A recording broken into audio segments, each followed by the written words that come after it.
The closet door was the only thing between me and her, and I could hear her breathing through it. Slow. Wet. Patient. The kind of breathing that knows it has all the time in the world. I had my hand pressed over my own mouth so hard my teeth cut into my lip, and still I thought she could hear me. Still I thought any second now the door would slide open and I'd be looking up into a face I'd already let into my home twice. Let me go back. Let me start where it actually started, because if I don't tell it in order I'll lose my nerve, and I need to get this out while my hands still remember how to type.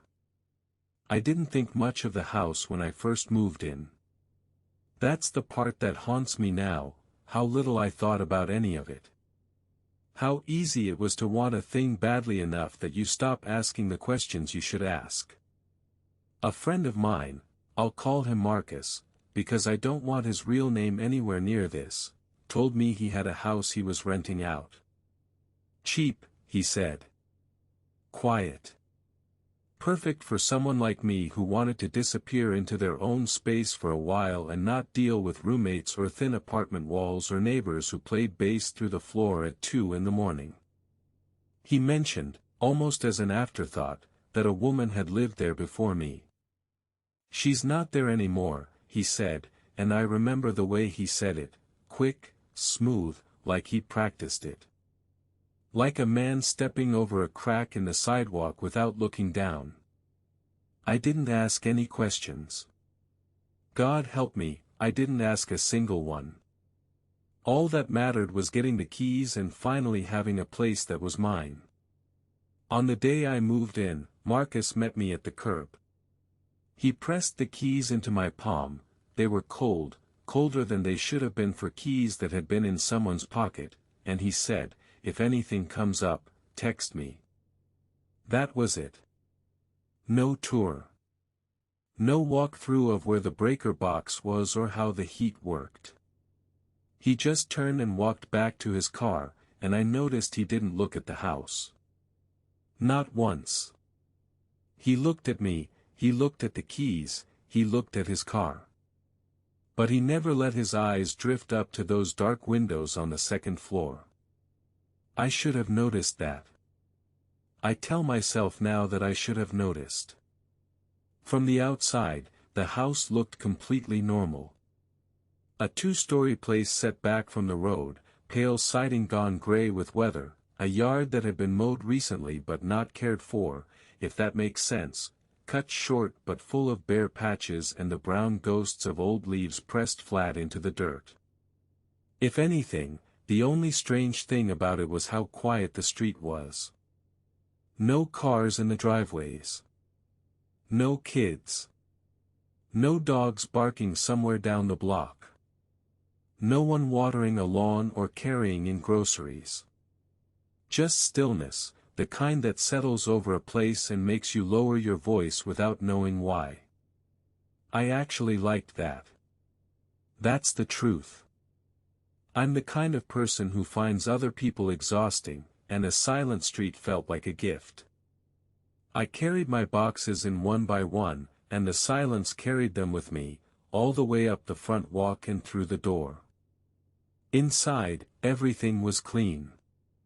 Almost too clean. And I want to be precise about what I mean by that, because it's important. It wasn't the clean of a place where someone lives and tidies up. It was the clean of a place where someone had erased a life. There were no pictures on the walls, not even the faded rectangles where pictures used to hang. No mail on the counter. No magnets on the fridge, no half-used candles, no scuff marks on the baseboards. Just furniture arranged a little too neatly, an empty space, and a smell underneath the lemon cleaner that I couldn't place at first. Something Swedish. Something that the cleaning had tried to cover and not quite managed. I told myself it was nothing. Old house, old smell. I opened a couple of windows and the cold damp air came in and I felt better. I went upstairs to figure out which room would be my bedroom, and that's when I saw the door. It was at the very end of the hallway, past the bathroom, past the two ordinary bedrooms with their stripped beds and bare mattresses. A single door, closed, and even from a distance something about it was wrong. The frame was warped. The wood around the latch was splintered and pale, like it had been forced, like someone had thrown their shoulder against it, more than once, hard enough to crack the jamb.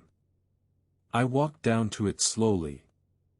The hallway was longer than it had any right to be.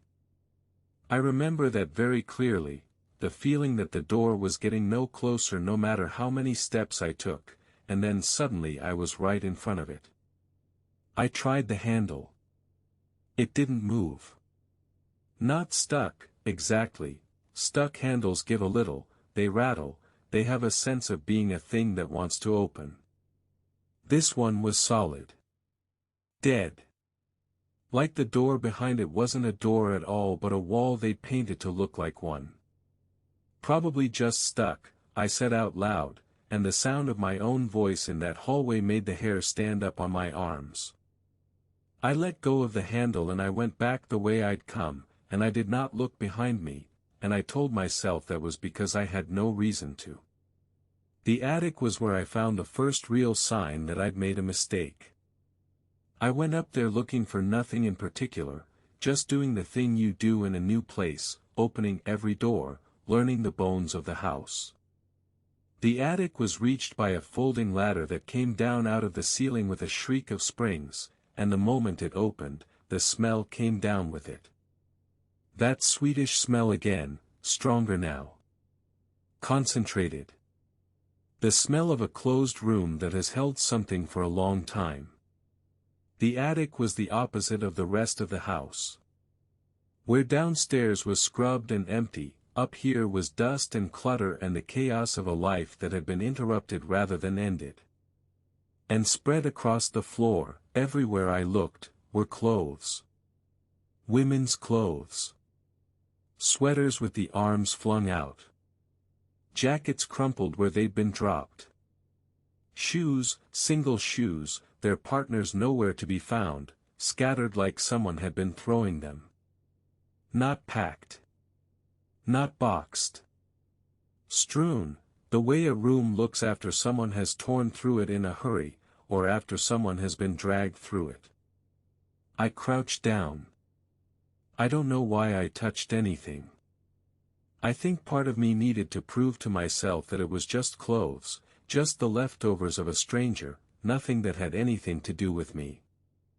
I picked up a jacket, heavy canvas, a woman's cut, the lining cold and slightly damp, and there was something in the pocket. A hard rectangle. I pulled it out. It was an ID card.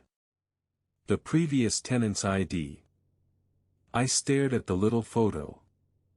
A woman, middle-aged, with a flat expression and pale eyes that the cheap laminate made look almost colorless. I read her name. I read her date of birth. I read the address, this address, the house I was kneeling in the attic of, and something about the whole thing didn't sit right. Something I couldn't name. It was like looking at a photo of a person and slowly realizing the person is looking back. I held it longer than I should have. I'm telling you that honestly. There was a moment up there in the dust and the cold where I felt watched, completely and totally watched, and I turned around fast and there was nothing behind me but boxes and the dark mouth of the attic vent. Just my imagination. I said that to myself a lot, in that house. Just my imagination. It became a kind of prayer. I took a picture of the ID and texted Marcus. There are still some things from the previous tenant here. Is someone going to pick them up? He replied almost immediately. Faster than a person normally replies. Yeah, someone will come tomorrow. That was enough for me. I wanted it to be enough. I put the jacket back exactly where I'd found it, like leaving it in the right place might keep some kind of peace, and I folded the ladder up into the ceiling and I went downstairs and I tried very hard to be a normal person moving into a normal house. I set up my desk in the corner of the living room. I built my PC, screwing the panels on, watching the fans spin up, the little lights coming on, and that small ordinary act, that ritual of making a space mine, calmed me more than anything had all day. I played a few games. I put music on in the background, low, just enough to fill the silence that the house seemed to drink up no matter how much I poured into it. Outside, it started to rain.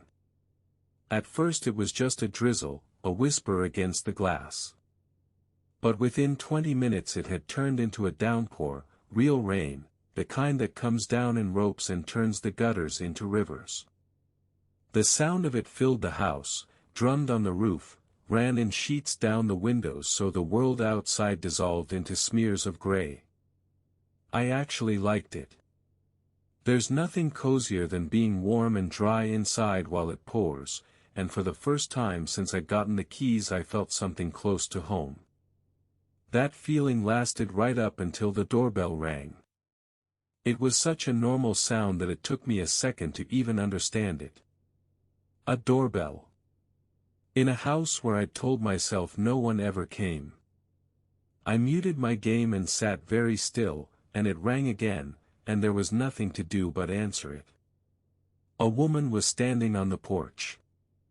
She was maybe 50, bundled in a coat that was too light for the weather, and she was friendly. She smiled right away, a warm, quick smile, but there was something off about her that I felt before I could name.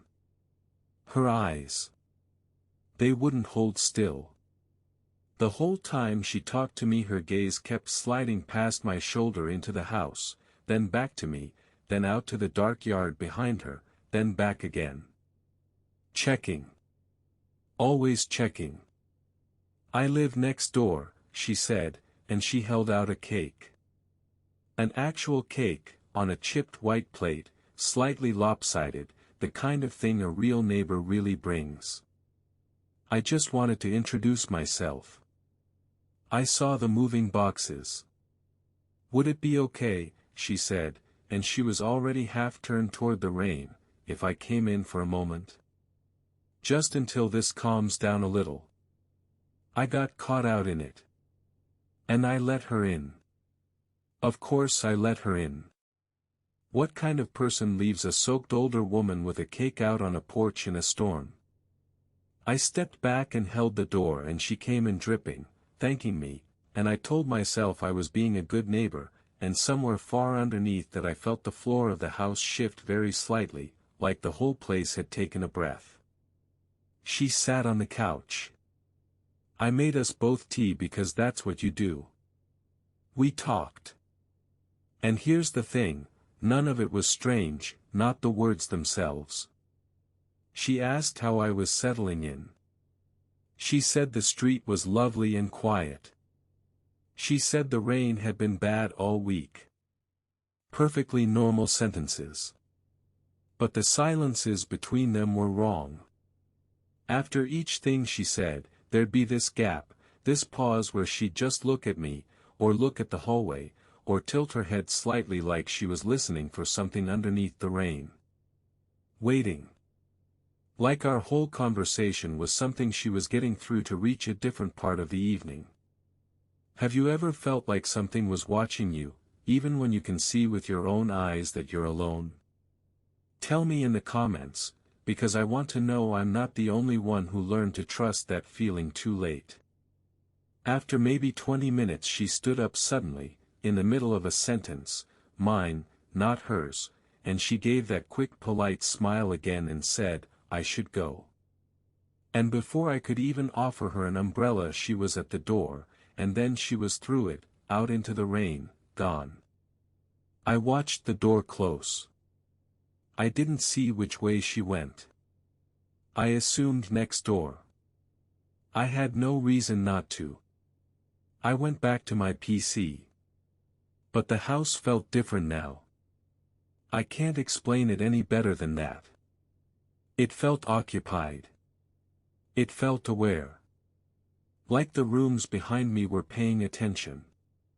It was maybe an hour later that I first heard the footsteps. I had my headphones on, music going, and underneath it, under the bass and under the rain, I caught something. A rhythm that didn't belong to either. Slow. Heavy. Deliberate. Footsteps, out in the yard, on the wet gravel of the side path. I pulled the headphones off and sat frozen. The rain filled my ears. Nothing else. I told myself I'd imagined it, that's all. The music had layered something, and then it came again. Crunch. Crunch. Crunch. The unmistakable sound of a heavy weight pressing down on gravel, one slow step at a time, moving along the side of the house. I went to the window. I cupped my hands against the cold glass and I looked out into the dark and the rain, and there was nothing there. The yard was empty. The side path was empty. Just water, and the black shapes of the bushes whipping in the wind. I did something stupid then. I opened the back door and I stepped out into it. I don't know what I was trying to prove. The rain hit me like a slap, soaked me through in seconds, plastered my shirt to my back and ran cold down my neck, and I stood there on the step squinting into the dark and there was nothing. No one. The gravel path ran empty in both directions. The whole yard was empty and streaming with water. Just my imagination, I said, and the rain swallowed it, and I went back inside and locked the door and I stood there dripping on the kitchen tiles with my heart going faster than it should have been.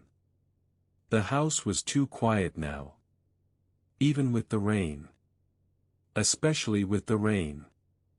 A quiet that felt like the held breath before a word.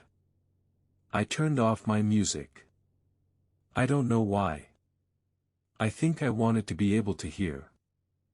I told myself I was tired, that a long moving day plays tricks on you, that tomorrow in the daylight all of this would feel ridiculous. I dried off. I went up to bed, the front bedroom, as far from that warped door at the end of the hall as I could get without sleeping on the couch. I lay there a long time listening to the rain and to the small settling sounds of an old house, the ticks and creaks that I kept trying to assign to expanding wood and contracting pipes, and at some point, against everything, I fell asleep. The doorbell jolted me awake. For a second I didn't know where I was. The dark was total, that thick country dark, no streetlights, just black, and the rain was still going, and the doorbell rang again, a sound so wrong at that hour that my body understood the danger before my mind caught up. I grabbed my phone off the nightstand. The screen lit my face. 2:45 a.m. My heart was already going. I lay there hoping I'd dreamed it, and then it rang a third time, long, like someone leaning on the button, and I got up. I don't know why I went down. I think there's a part of all of us that has to answer a door, has to know, that can't just lie in the dark with the question. I went down the stairs in the dark with one hand on the cold wall, and I opened the front door. It was her. The neighbor. But she was different now. She was soaked through, her hair plastered flat to her skull, water running off the end of her nose, and she was breathing hard, too hard, her chest heaving, her eyes huge and wet and finally holding still, fixed right on me. "There's someone outside," she said. Her voice was shaking. "He's walking around the houses. I've been watching him from my window. He goes up to each one and he just stands there. I saw him. I didn't know where else to go." A cold feeling dropped through the center of me and pooled in my stomach. "Can I come in?" she said. "Please. I don't want to be alone out here." And I hesitated, this time I did hesitate, something in me had finally started to scream, quietly, far down, but I didn't want to be alone either. That's the terrible truth of it. At 2:45 in the morning in a house full of wrong silences, the idea of a locked door between me and the only other human being on a deserted street felt worse than the alternative. So I stepped back. And I let her in. Again. Sit in the living room, I told her. I'll check upstairs, see if I can, I don't know. See if I can see him from up there. I didn't even know what I was looking for. I just needed to move, to do something, to not stand there in the dark with her wet eyes on me. If this story is keeping you up tonight, do me a favor and subscribe. We post new horror every single night, and you're going to want company in the dark after this one. I went up the stairs. Halfway up, I pulled out my phone and texted Marcus, not even expecting an answer at that hour. There's someone outside watching the houses. He replied almost instantly. At 3 in the morning. I'll send someone over. A friend works with the police. He'll be there soon. The speed of it should have comforted me. Instead it made the cold in my stomach spread. I typed again, my thumb's clumsy, I let the neighbor in so I'm not alone. I slipped the phone in my pocket. I went into the back bedroom and looked out at the street and there was no man. No figure going house to house. Just the rain and the dark and the empty road. I stood there longer than I needed to, trying to make a shape out of the shadows, and there was nothing to make. I went back down. The living room was empty. She was gone.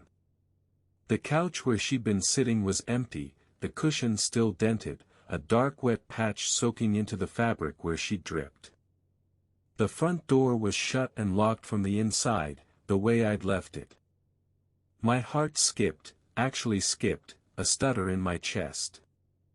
Hello. My voice came out thin. Hello. Where'd you go? Nothing. Just the rain.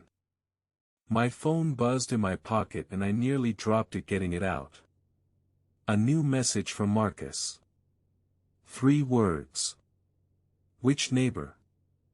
I stood in the middle of my empty living room and read those 2 words over and over, and something in me already knew, already understood, before my fingers even moved. I typed back, the one next door. The little dots appeared. Disappeared. Appeared again. The longest few seconds of my life. No one has lived next door for years. I own that house too. It's been empty since I bought the whole lot. Everything inside me dropped straight through the floor. I want you to understand what that moment was like. It wasn't a jump, it wasn't a scream. It was a slow, total reorganization of the night. Every wrong silence. Every sliding glance. The way she checked the room, the hallway, the dark, not watching for a stranger outside. Listening. Listening for the house. The cake, the small talk, the leaving and the coming back. She hadn't been visiting me. She'd been getting back inside. I ran up the stairs.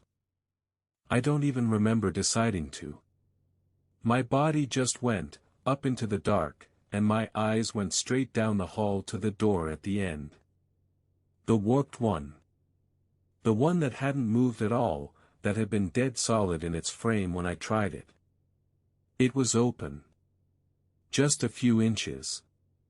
Just a dark gap, blacker than the dark around it, and from inside it came that sweetish smell, rolling out into the hallway, the same smell from the attic, the same smell under the lemon cleaner downstairs, and somehow, God, somehow, I knew.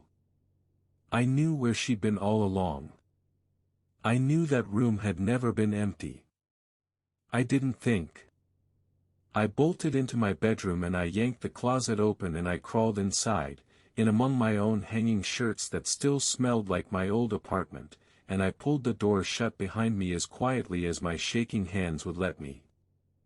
I folded down onto the floor of it with my knees against my chest and I pressed my back into the corner and I tried so hard, to disappear. My hands wouldn't stop shaking. My breathing was deafening. In that tiny dark box every sound I made was an alarm, the rasp of my breath, the thud of my heart, the rustle of a sleeve against my face. I clamped my hand over my mouth. And then I heard it. Footsteps. Slow. Out in the hall, then in my bedroom. Bare feet on the floorboards, unhurried, and behind each step a sound that turned my blood to ice water, a soft, dragging slither. Something being pulled along the floor behind her. A trailing hem, a blanket, I don't know. I will never know. I only know the sound of it, step. Drag. Step. Drag. Moving through my room. The rain poured on outside, far away now, like the whole world had been pushed back behind glass, and inside there was just her, moving through the rooms, searching, checking, the way she'd checked all night. And then her voice, low, almost gentle, almost tender, "You're here, somewhere." She was so close. On the other side of a thin slatted door, close enough that I could hear the wet catch in her throat when she breathed. I stopped breathing entirely. My lungs burned. Black spots bloomed in my vision. And I held it, because the alternative was to let out one shaking breath and have it be the last sound I ever made. My phone vibrated against my palm. The buzz of it was a gunshot in that silence. I cupped both hands around it, smothering it against my chest, and I barely dared to tilt the screen up far enough to read. "Marcus. You need to get out now. That woman is the previous tenant. She's not well, she's dangerous. She got out of where she was being kept. Get out." The previous tenant. The ID in the attic. The face with the colorless eyes. The clothes thrown across the floor like someone torn out of her own life. The room they'd had to force shut, the frame they'd had to break to lock her behind. She'd never left. He'd rented me a house with her still inside it, sealed behind a warped door, and tonight, my first night, she'd found a way out, and she'd come around to the front like a stranger, and she'd smiled, and held out a cake, and I had opened the door and let her walk back into her own home. I want you to ask yourself, honestly, in the dark of wherever you're listening to this, what would you have done? Because I've replayed it 1,000 times and I still don't know. I still wonder, to this day, if there was a single moment in that whole long night where a different choice would have changed anything. Or whether the house decided how it would go the second Marcus put those cold keys in my hand. I'm not going to pretend I have a clean ending for you. I crouched in that closet with my hand over my mouth and my dead quiet phone clutched to my chest, and I listened to her move out of my bedroom and back into the hall. And then, worse than anything, I heard her go back to the top of the stairs and start down. Step. Drag. Step. Drag. Getting fainter. And I let myself believe, for one shining stupid second, that she was leaving. And then the steps stopped. And then they started again, coming up. Slow. Patient. Back up the stairs, toward my room, toward the closet, toward me. Like she'd only gone down to make me think I was safe. Like she'd done this before, in this house, with whoever came before me. The closet is the only thing between me and her. I can hear her in the hallway. I can hear the whisper of her voice saying you're here, somewhere, and the wet drag of whatever she pulls behind her across the boards. And somewhere out in the rain, I have to believe, there are headlights turning onto this dead and silent street. If she opens this door, it's over. I just have to hope they get here first. I don't know what happened to her. I don't know what happened in this house before me, and I've stopped asking Marcus, because the way he wouldn't look at the windows that first day told me everything I'll ever really need to know. What I know is this: a house can be scrubbed clean of every photo and every fingerprint and every trace of a life, and it will still hold the one thing no one can wipe away. It will still hold whoever decided they never left. We think of houses as things we move into. But some houses are already occupied, all the way down to the bone, and all you ever do is move in beside what was waiting. And sometimes, on quiet nights, when the rain comes down and the street goes still, I think about that warped little door at the end of the hall, and I wonder how many people tried the handle, said, "Probably just stuck," and walked away. And how many of them ever made it back down the stairs. Subscribe for more horror every single night. And if you want more stories that will keep you up, check out What the Wow Stories for the wildest relationship drama you've ever heard. Link below. Sleep well.